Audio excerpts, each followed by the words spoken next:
ABC One Television. ABC One Television. Le leader en actualité. Merci beaucoup, chers téléspectateurs, vous tous qui êtes branchés dans cette magazine. Analysons ensemble cette émission. Fait plaisir précisément à tous les téléspectateurs qui nous suivront en ce moment.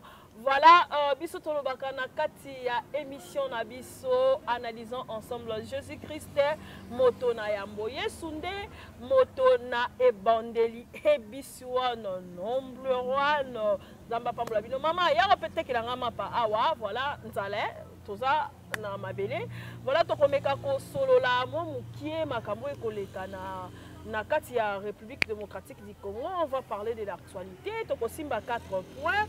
Maman, osa mateka. Donc, simba 4 points. Point liboso tokolobela la situation de Gentini Ngobila par rapport à Kotonga ville, il y a Zandu, marché à Zandu.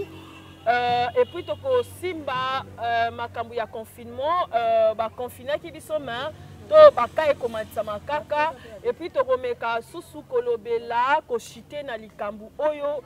Il y a Vital Caméra parce que à Kozonga Lisusu, je crois les 11 de ce mois pour na qui dossier na prédoirie mais tout ça ma belé à qui sens balambanga moyo balabanga moyo mais aux amtakoto au vanda web na mangembo au cop now. Ah d'accord, merci beaucoup. Voilà, tozana banga moyo bisika o ifeto to kutana na honorable Jean-C Soloko que je dis papa mbote. Mbote na yo mopanzi sango. Boni papa. Non, ça va par la grâce de Dieu, ça va, tout ça bien. Tout ça bien, tout ça se passe bien. Boni basango qui sens. Oui, banga moyo vraiment Jean-C Soloko né et grandi na Kisensu. OK. Na botami penza na quartier o esika toza ba bengi yango na kombo ya quartier Ngomba mais ba mesana ko benga ngo Bolas. Donc na koli na botami na Kisensu. OK. Voilà. Okoli ne grandi na Kisensu et tango yo comme honorable senga qui était parce que na mona na sima na biso na mona penda moi soutien za makasi. Oui, au moni biso toza bato yo babenga nga charge. Pourquoi babenga nga charge abanga moyo parce que na yebi kozwa pasi ya bandeko na ngai. OK. Na kobetela bino mali solo muke po bomona ndenge nini mai oyo ekotaki. Ngata nguto botami pasi na biso ezalaka mai. Tokoli na pasi ya mai. Wana meme nzelo ozomona presse oyo esalama oyo boye papa Joseph Kabila salela biso wana ezalaka te. Wana ezalaka libulu. Kotoka mai faut que na matete. Tozalaka sujet ya ingir. Donc moi na Kisensu na matete bana ko mona na ebité ndoki na ebité longa kuna mona Kisensu tout ça ba mabenyo sozalaki qualifié voilà Kisensu. Alors tant to bandi to tangi pe ba classe nzamba sungi biso to silisi et puis to se lancer siko na milieu politique na makambo etali politique ya mboka na ke ko kutana na mutu moko on a bengaka super leader o azali papa ya ba leader to ko kutana na honorable Pierre Kangou Diambai à l'époque azalaki na excellence tant to kutena ye na bani ko sola na ye politique o ayaki na yango vision na ende sepelaki ngana pusa na pembeni na ye na landa ye alobi ye azako cha moto na centre de développement donc azana pusa bato ba développer pour monitor ko comprendre loko moko ba papa na biso akala bayaka na indépendance tozuli panda toyeko ya lite ba papa na biso ki sekedi babundeli likambo etali démocratie lelo bomoni na mboke komi République démocratique du Congo. Mais si quand il faut la démocratie kakate pour toza déjà na kata démocratie to komolo kasiko développement. Des visions nezalaki na mutu ya mwana mboka Kangou Diambai Pierre nde salaki ke aya ko sunga Kisensu par rapport ya ba difficulté tozalaki na yango nde ayaki ko sunga Kisensu alobi pasi o esila na nzela na ngai Jean-C Soloko nde bomoni mai oyo tokotisa na esika oyo lelo population ezo sepela ata elanga mais bazana bango kimia. Ah d'accord. Merci. Je pense pas que ba forage o ezaka bisika ote eza moins ba coin ebele. Oui, tozana 6 bornes ya forage na biso donc tozo servi des quartiers.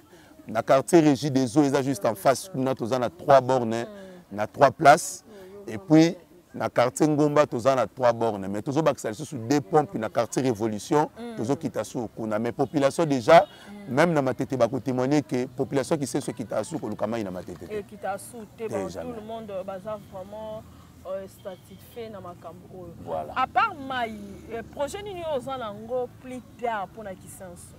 Toza penza la ba projet ebelé surtout naza ko se baser na formation ya ba jeunes ya bana na biso ba bengaka bakuluna o ba besala ko benga bango bakuluna na quartier oyo ezalaki na moi boyo ko lekati. OK. Ko lekati donc ponanga lelo oyo quartier o evanda kimia même quartier Régie des Eaux même quartier Ngomba plus pire surtout que na quartier Dingi Dingi na maîtriser ba jeunes nyonso nazo ko bunda na ba faible moyen kotinda bango na ba formation ba misusu ba komba mécanicien ba misusu po bobimelinga penza brisque ceux qui ba ibe ba kozala nga ko mona biso sala makambo to ganga ate naza na plus de 700 maman veuve au baza na disposition nanga komeka kolakisa bango ba biloka mike mike bien sûr toujours na supervision à papa Pierre Kangudi Ambayi tozaka na bango.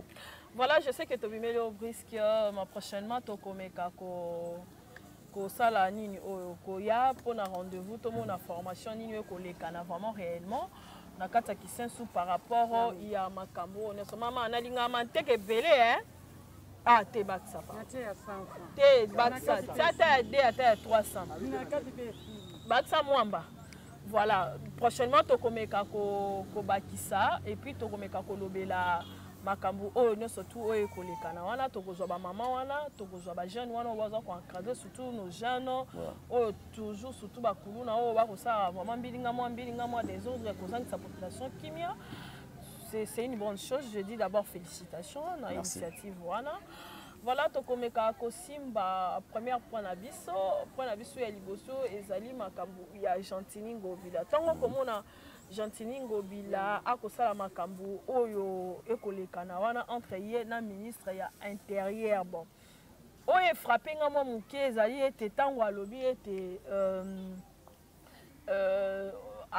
akotika ko misala na ete o azosala na zandu ba travail osala na sondo akotika yango te ako continuer oya boyi asala Israël na ye lecture no par rapport à ça maman ezali boma omoni makambo ezali fruit ya kotia na place bateau population etete d'accord omoni population biso toza petit peuple biso nde tozomona nini eleka na mboka na biso population nde ezoyeba ntango tozokenda maponami eza mpona tolembi so tolongoli yo eza ke yo sute totie moto tomoni ke aza capable mais est ce que tomoni d'abord ndenge élection wana elekaki na assemblée provinciale toyebi badepute ebele bakimaki bandako tomonaki réaction ya bapoliticien ebele par rapport à eloko wana résultat nango yango oyo ndeko wana Gentini Ngobila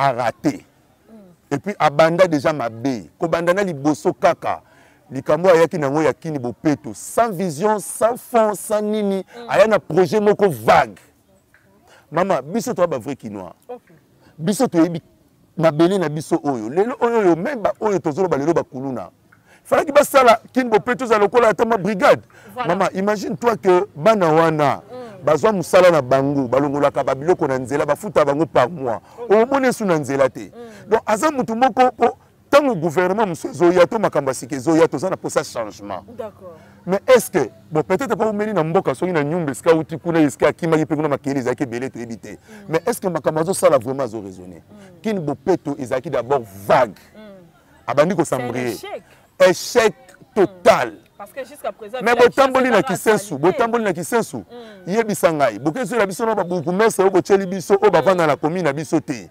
ayebi kisensu te ayebi ata 3 avenir ya kisensu te bozi bobakise bocheli biso babuku mesa wana basala to boite to sala kasi mais oyeli bango kaka bopesa 10 millions soki 16 millions opeseli yango nini na babuku mesa oyo bapesa ngana mawa bango pe kaka lokoso nde sai ke bazwa mbongo wana bapesinga mawa ndeti bourgmestre kisenso azoyeba même pas akobanda wapi akosuka mboka lokola kisenso oyo eza mboka mobimba toza na 17 quartiers niveau ya population eza na kisenso mama okondima te mais komo kozwa kaka 16 millions opesi bourgmestre akesa nango nini aketia carburant akesa nango nini c'est tout peu vague sans projet tout ça or Gentini soka mona kanga basé na kini bopeto asaleli yango brigade mais bana oyo nyonso to donc bazosala makambu bazosala ngo na nko bazosunga chef de l'état te bazosunga pe coalition te oyo tozali biso FCC Nakash coalition wana bango bazosunga biso te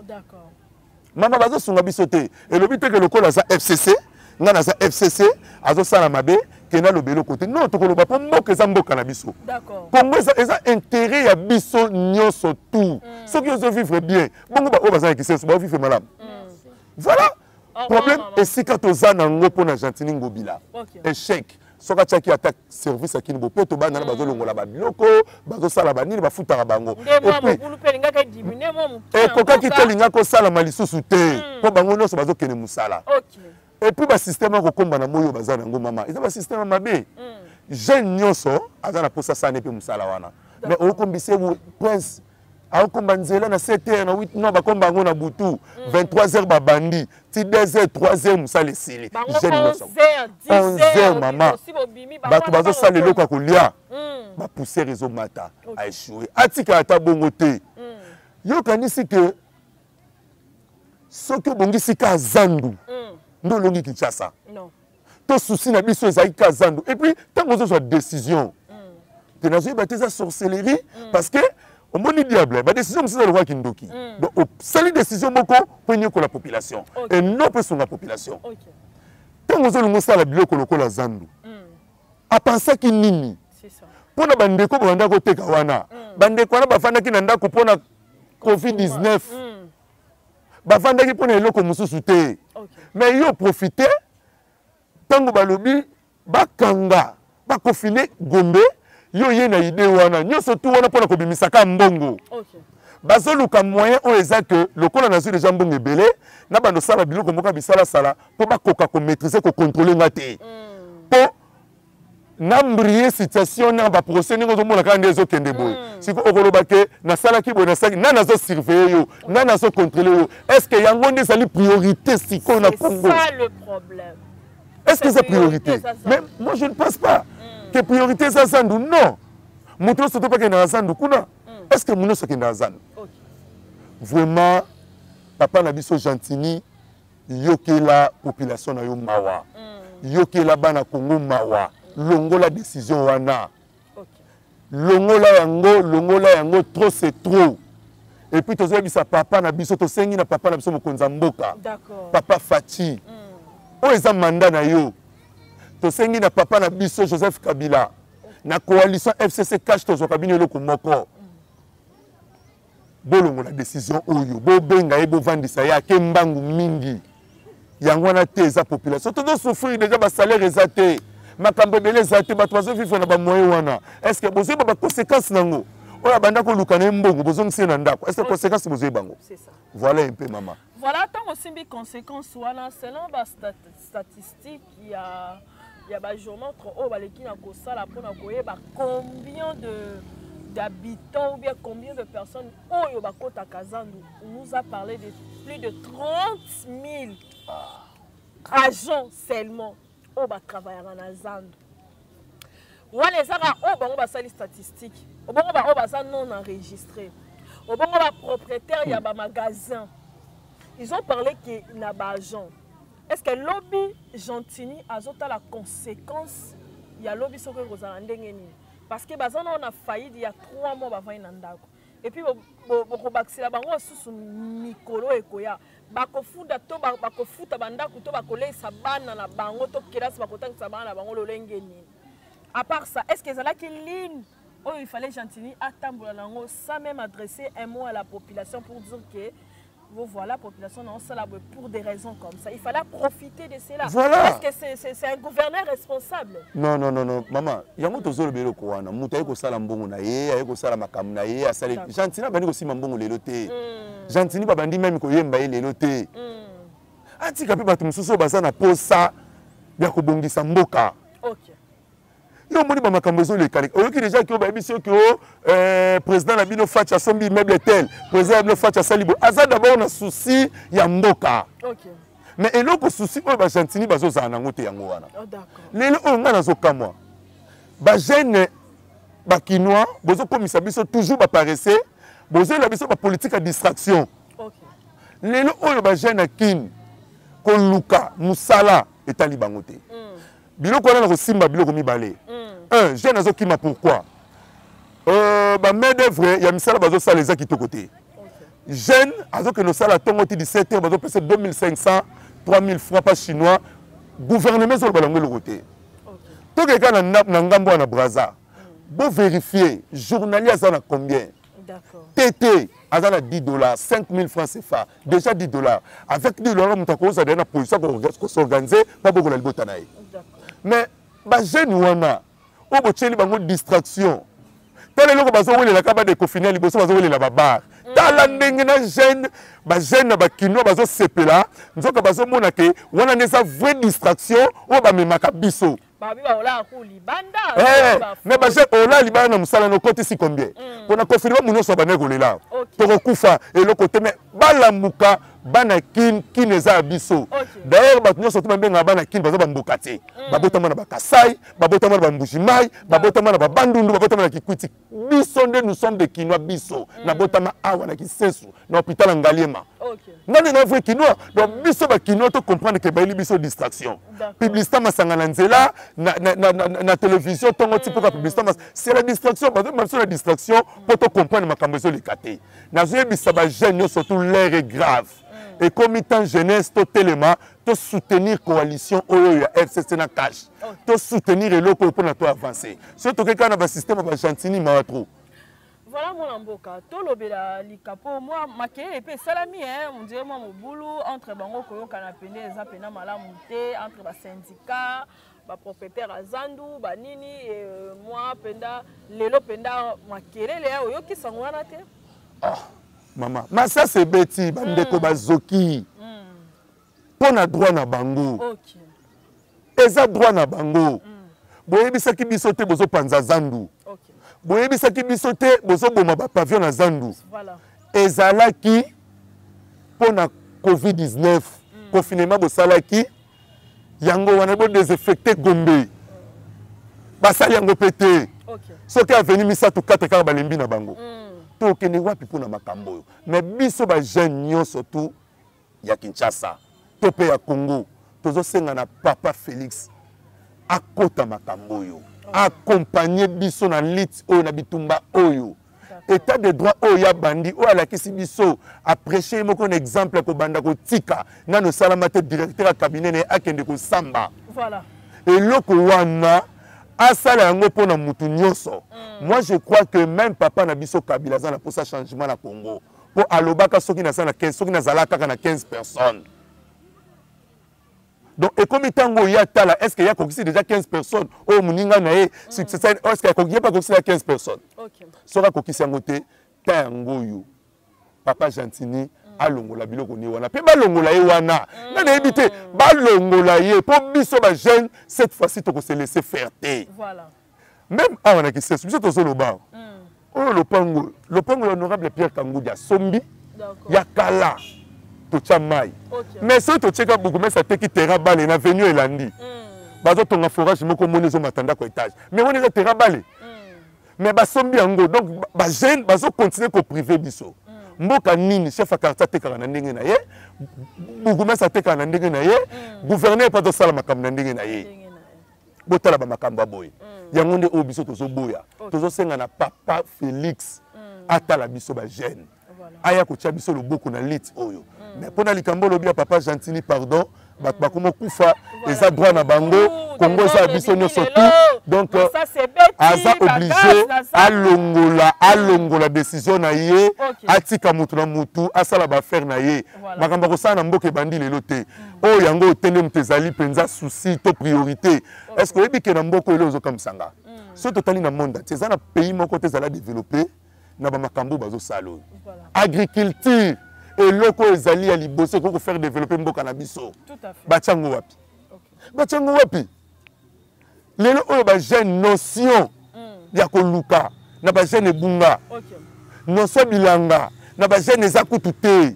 ba jeune ba comme na bango ba mandia na église kutu batombola maboko te mais na ko mona banka prezo ke na station ma campagne prezo mais yebse na église ka tombola ta pesa ka nzambe merci pour 2 minutes je na ko tombola te voilà tout ça c'est parce que pas ces ans en boka voilà tout simba makambo Vital Kamerhe on a qui procès on a qui va déroulement il y a ba témoin ndenge balanda qui d'ici le 11 wa ba kozonga pour ba kutena na plaidoirie lecture no par rapport à ça bon makambo wana na koboyo kotango makasi po omoni na mboka na biso ekoma po bazalaka na bango po yazalaka na Pierre Kangudia yango nde va même mon intervention na ko répondre ne mingi na intervention papa na nga Kangudia o ya salaki pona na éclairer lisusu opinion.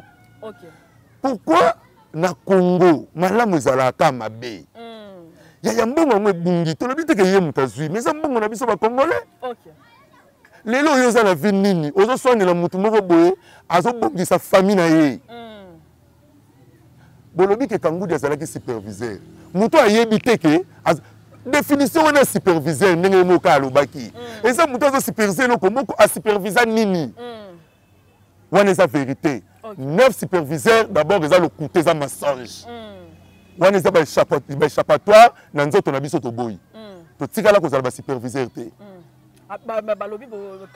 Tozalaka akota ba réunion akenda des réunions na présidence ezalaka ba réunion oyo te ya makaba ba maison préfabriquée non ezalaka programme général il y a 100 jours il y a chef de l'état yango bakendaka batikala pe kolobela makambo wana te po se balobelaki yango na mayele ya bwania ya bato lokola ba Pierre Kangudia yango te ezalaki souci ya liboso pona babanda na yango et puis makambo nyonso bomoni wana ebane koleka mamo eke finance na finance bakozongisele papa chaîne de dépenses maman na nga wetele kaka ndenge nini budget finance etini na banque et puis to kotate pour ba vérité zo bima sikoyo biso te baki 57 millions mais bino bo moni ko ba 67 millions donc makambo wana 66 millions donc ba makambo wana vraiment to kotate po biso to monika to komisi nzambe balibale sali enveloppe papa ma 800 quelques mille 33 millions euros na Jeep 4x4 wana libalo yeso akendaka ya mwasi wana na ebite sepi bapesaka bongo mais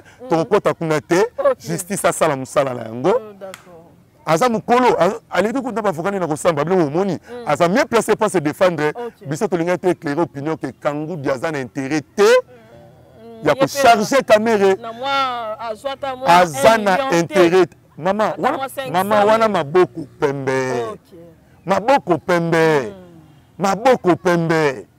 ayekolaki moyibi te alakisaka biso mpe kimoyibi te ya yekola kosunga population mwa ndambu bafuti ye soki nayebi si yo nakoyebi soki lelo oyo Kangudia azaka na lopangu na ye ya colonel Pia est-ce que yo ondimango ti lelo azaka na makampagne ondimango te Kangudia mwa ndambu bafuti ye ale na population akaboli na baveuve akaboli na baorphelin asungi bato esika pasi ezalaki asungi tala exemple na Kisensu TV za radio te eloko aboye yebisa ngai et puis eza mutu musa ko fanda bio ngai fumu na banga moyo ngai fumu eloko wana na lobelango banga moyo eza village te soko ke na ministère ba tia ba chef coutumier kendo tuna soki ba chef coutumier te azalaka te azali vice gouverneur ya ville ya Kinshasa atikala ozala chef coutumier te ya Kisensu kombo nero non bon nayeba pe te so eza penaka vrai kombo na ye pona bible nayeba te so eza kombo na yango wana mais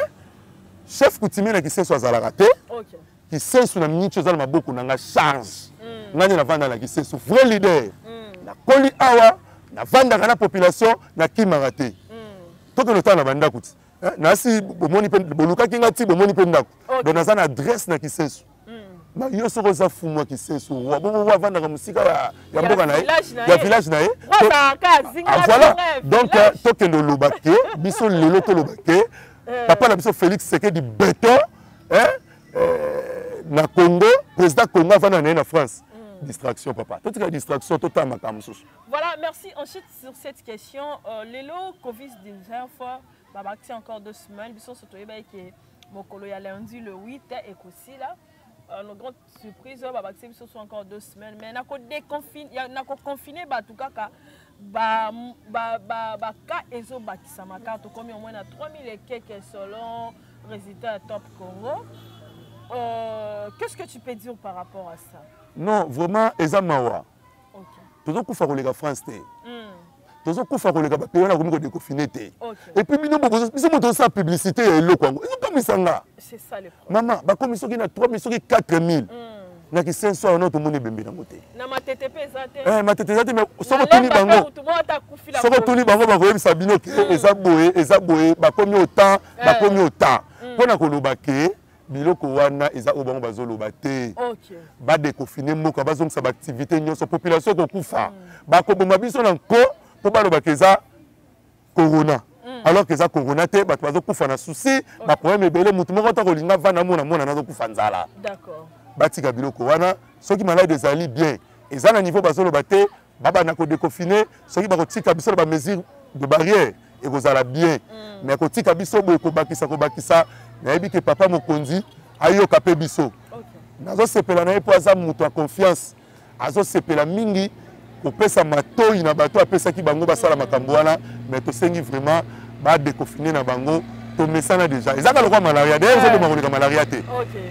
Voilà, merci beaucoup. On arrive vraiment à la fin de cette émission. Merci Jonathan derrière cette caméra et puis merci à Chikou Gazi pour cette réalisation de cette émission. Merci Papa Mardoché Tchoso Kroso. Ouais, c'est pour l'assistance, mais on doit s'élever. Tout pour ça, la paix, moi, oui, mais tant que tu pour ça, la ligne pour ça, la ligne qui expliqué ba jeune loko moko na lombango par rapport il y a alternance et salama na mboka na biso. Lelo ezokamwisanga. Soki mboko tozo ko bongate ko avancer te po tozo kangama na bale passé. Mobutu sala ki mobutu sa kenda. To yeto bandi kabila sala ki boy kabila sa kei. Total lelo zali papa na biso fachi.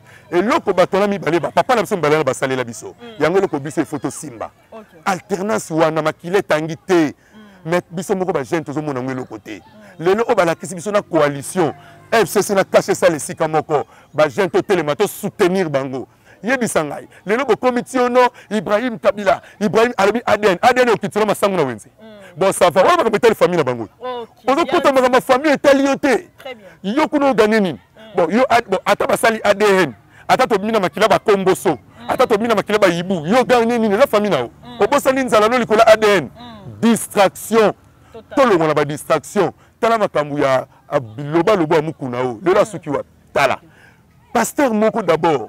Ozo sala nzambe mabe. Na nzoto mabe. Osali ba buzoba mais Kabila. Kabila sali boy. Kabila ke boy. Papa, pourquoi ba kotso na kasho yango biso to vandi. Ndeko za na kasho. So rola pate. Continuez biloba lo. Aloba ipe na procès dernier qui Azan Ali Kamba oloba te soki boboma e boboma. Mais oloba nini 48 minutes sans repos. Montage à l'iboko solde montage papa. Il y a vidéo à 48 minutes ça obi Azan et Laurent oloba mais maman akoloba nini akoloba nini Kabila za président. Non. Poto gagner nini? Azan nani na mboka. Azan nani? Iye Azan nani na ba corps to na ba 6 avandaka. Muku na nani? Azaka juste mutu moko baliaka na kosaka na bandimi parce que un vrai pasteur tu reconnaître na ba œuvre na ye. Mais yé kota ba match mabe, renaissance ça la mabe, azonga boy mabe, si moi si ya mutu ya non. Il y a collaborateur na yo. Collaborateur na ye. Mami Tibola. Voilà, maintenant chers téléspectateurs, posa awa to mona bande connaît ba otoka mai, c'est un peu ça. Je pense qu'on a vraiment arrivé à la fin de cette émission. Un mot par rapport il y a population au Ezolanda et puis un mot par rapport il y a Niolindi peut-être avec le gouvernement est soutenu pour un quartier qui s'inscrit. Ouais. Donc n'a pas si d'abord merci nayo maman na Sowechi. Nengo se déplacer na équipe na Mobimba. Na moni boza awa. N'a pas si merci na président na biso de la République papa na biso Fachi Beton. Biso vraiment na ki sensu toza simana yo biso nde ba vrai leader d'opinion. Ata bazo sala nyonso to bimate biso to zanga na population to la mukaka na bango na pesi merci na papa na biso autorité morale na biso ya FCC papa na biso Joseph Kabila Kabange pour soki ya sepela kite me biso to sala biloko te donc to sala biloko pa zalaka na souci apesaka mot d'ordre alobaka la population alobina ba ministre bo bima bo kende vers population ba résultat na pesi merci. Peu bon anniversaire, le Zali, jour anniversaire, il y a papa Nangaï, Kangoudi Ambaï Pierre. Honorable Kangoudi Ambaï Pierre. Donc yelelo le 9 juin eza mokolo botamaki. Merci. Nzamba batu na kolobana bana nyonso ki seso ba sensorien na ba sensorien nyonso na koyebisa bango to accompagner chef de l'état na vision na oyo ya kobongisa mboka biso moko d'abord nde to saba acteur ya liboso pour na to changer commune na biso to longola commune na biso na soni omoni salité longola ko somba moustiquaire te po ngunge bando ya kaka yo longola nde loko ezotsaka ngunga yaka yango na to zo senga la population et puis bala no sa ki sesu bozala na sima na ngai bo soutenir molobeli na bino jasi solo ko na kolemba te na kozala toujours wana pona ko répondre à besoin de bino na onzamba zosunga. Voilà, merci beaucoup, merci à toi l'honorable Jean Sissoloko. Je pense que pour Zambala Simate prochainement pour quitter sur le terrain tout le monde a ba jeune encadreur ou boza ko encadrer na kata communauté congolaise. Merci à toi Jonathan derrière cette caméra, merci à Chikimu derrière cette réalisation. On a vraiment arrivé à la fin de cette émission. Tout ce qu'on veut que le changement du peuple congolais, que le Congo change pour l'avenir de la jeunesse, tout ce qu'on veut que Mboka est bon. Congo est tellement en souffrance, ils ont un titre pour monnaie. J'entends Robila l'initiative de faire les travaux dans un des hommes habités, mais il faut qu'on ait des conséquences ni lobby et puis qu'on a un souci la population. Babong Saramani mani menda mundambu. Oro tchabango na terrain à balle. Sur balle wana yozo tchabango. Ba jeunesse wa tsara musala bango. Jantini atika biloko wana. Oro tchabango wapi c'est du désordre. Un gouvernement irresponsable. Moi vraiment voilà. Pas trop de commentaires sur ça. On est arrivé à la fin de cette émission. On se retrouve dans ce mois. Bye.